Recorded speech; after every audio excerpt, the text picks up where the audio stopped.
in Wexford, there's a place called Off This Hall, where they say that one time, so it was owned by a bunch of like rich folk, and it's like this like manor, and it's spooky. Wait, is this the thing where David flew through the fucking roof? Yeah, he flew up through the roof. No, sorry, so tell the story from scratch, I was just making sure. I do know that story. It was where a bunch of like people were at this manor playing cards in the middle of a storm, and then a guy shows up and he's like, I am here now, and they're like, who is this mysterious man? And then he's like, so, playing cards I see, and they're like, yes, come join us on this misty night. And then he was like, okay, and then while he's playing cards, one of the maidens came over to like wipe his shoes. There was a little piece of dirt on his shoes, and then she bent down to wipe it, and she saw that he had hooves for feet, and then she went, hooves for feet, my word, and he flew up through the roof. And he left a hole in the roof, and it's still there to this day. Where's that fucking haunted house? You think you can crash into it and kill the ghosts? Oh my god, I wonder, is the haunted house there? Alright, let's see the haunted house and crash into it. Yeah, let's fucking kill that ghost once and for all. Or was it an angel? Something, you said something like flew through the fucking ceiling? It was the devil. The devil? You saw the devil fly through the ceiling? Well, I didn't, but someone did. No, when it did it go ooga booga booga? The legend is that there was a bunch of people playing cards in the house that lived there, and then they got a knock on the door during a storm. They opened it, and the guy was like, may I come in and play cards? And they were like, okay, I guess. And then they went in and started playing, and then the guy dropped his cards because he's stupid, and then the maid bent down to pick it up, and she saw, what would you believe it? Cloven hooves. Yes! And then he flew up through the window, and everyone started laughing.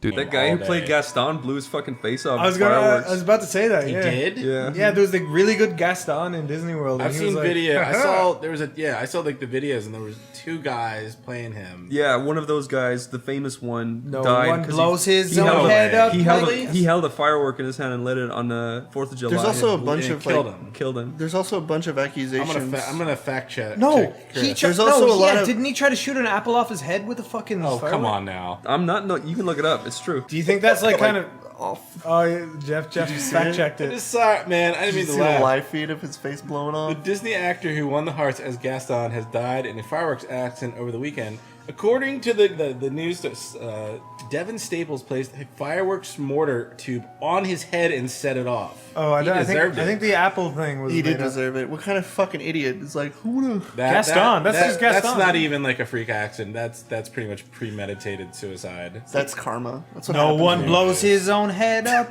in a. God damn it! That's what happens when you. No one kills himself. No one blows his face like Gaston. No one chars his face like Gaston. No one dies like Gaston. It's fucked up. No one croaks like Gaston. No one falls down and dead. His friends like Gaston. No one blows off his hands like Gaston. In the world, it's meek and shitty. I'm dead. I don't know the rest of it. This is mean. I'd say that guy was the nicest, coolest guy ever. Yeah, he seemed really charismatic. I bet he was drunk and decided to put fireworks in his hair. Yeah, he's probably on fucking meth. Even that guy who played Gaston at Disneyland blew his fucking head off with a firework. Funny, Zach. The guy put an M80 on his fucking brainstem. That's it. Was he in character at the time? Was he like, look how strong I am, kids? The only thing I know is like the only thing I know is that guy.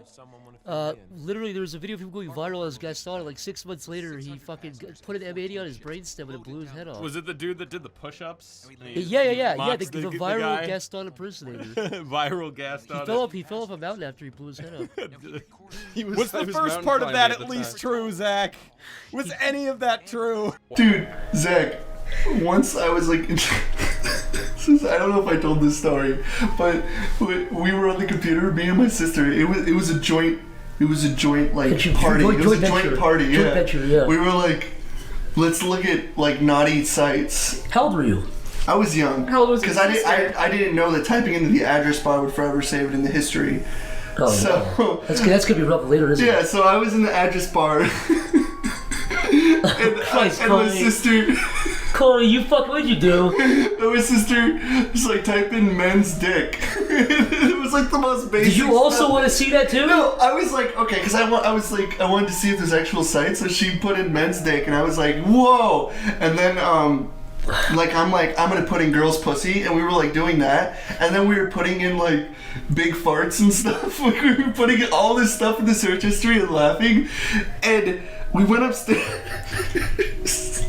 My dad called her name. We went down. Oh god, the feeling of dread you must have had. We went down because we thought we hid all. We thought we were sneaky little kids that like cleared the history. We didn't know it was still in the fucking address because we cleared the history. And he's like, he had like flipped the thing around, and the first thing was like men's dick was like this cowboy guy showing his like dick with like tilting his head and stuff. And he's like, what the fuck is that? I was like petrified. And he's like, oh, you thought you were all sneaky? I'll clear the fucking history. Little did you know, you've put in the address bar which saves it permanently. Go to your room. I was terrified. I gotta tell you the first, oh no, death chamber. Alright, well, it's time to turn my brain off. This place fucking sucks. Okay, so, I gotta tell this story. So the first time I found out about, like, history and that you can't delete it. You can delete it. Well, I didn't know that how you search through, like, the address bar, it, like, saves it permanently unless you do a certain thing. Yeah. So, what ended up happening was, like, I was with my sister. We were just fucking around. I was actually, this is weird to even think I was with my sister. And I was with my sister, and we were just like typing in things like poop and pee and shit in like, in the search engine. And then we typed in like gay men and like fucking dicks and stuff. And the first website is like cowboys and stuff, and we were like laughing. But it was like really like low quality like websites and shit. And it was like the kind of stuff you'd see on NeoGAF, and I didn't know that the literal search term of gay men would be in the address bar.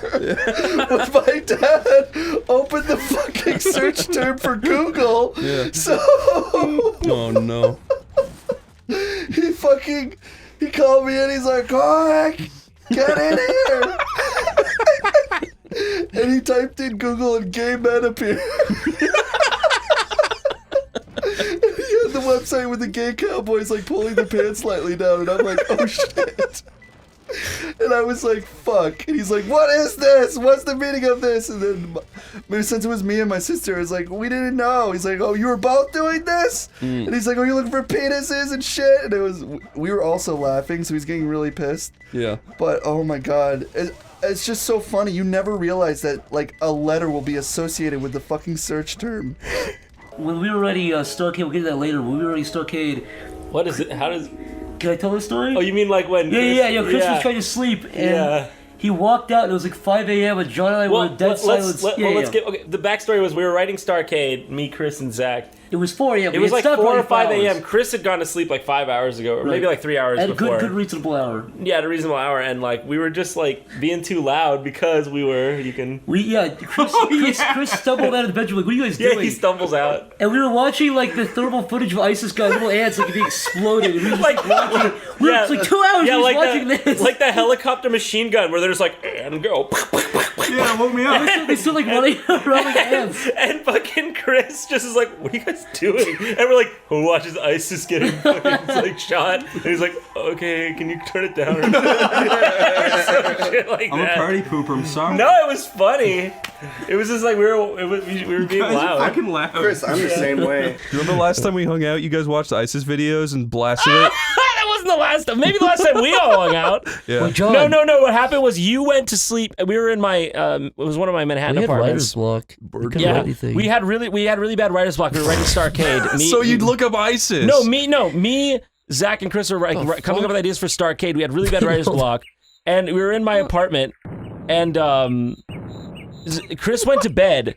And he's like, hey, you guys still up? Like, I'm trying to sleep, you're making noise. He comes out, we're like, oh yeah, sorry. And he looks on the screen and we're watching UAVs fucking snipe ISIS dudes. It's like those videos where it's like a big black suit, it's like night vision, there's like these little heat and ants. Like 5 a.m. and we're like, yeah dude, sorry, we're just watching ISIS snuff videos. They were pretty sweet though. It's like, I love seeing those little ants get stomped on. You could look up a memo that Richard Nixon had prepared in case they couldn't come back. And it was like, on this day, these guys died heroes. And this was completely reasonable. To get somebody to the moon and back, it could have very, very easily gone wrong. Did you know that when the moon landing happened, Richard Nixon wrote a letter in preparation to deliver in case they failed? Really? Yeah. What did it say? It said, ah, the astronauts died! Fuck! No, it did say, like, our brave astronauts died on the moon, ha ha. Ha ha, I'm alive and they're dead!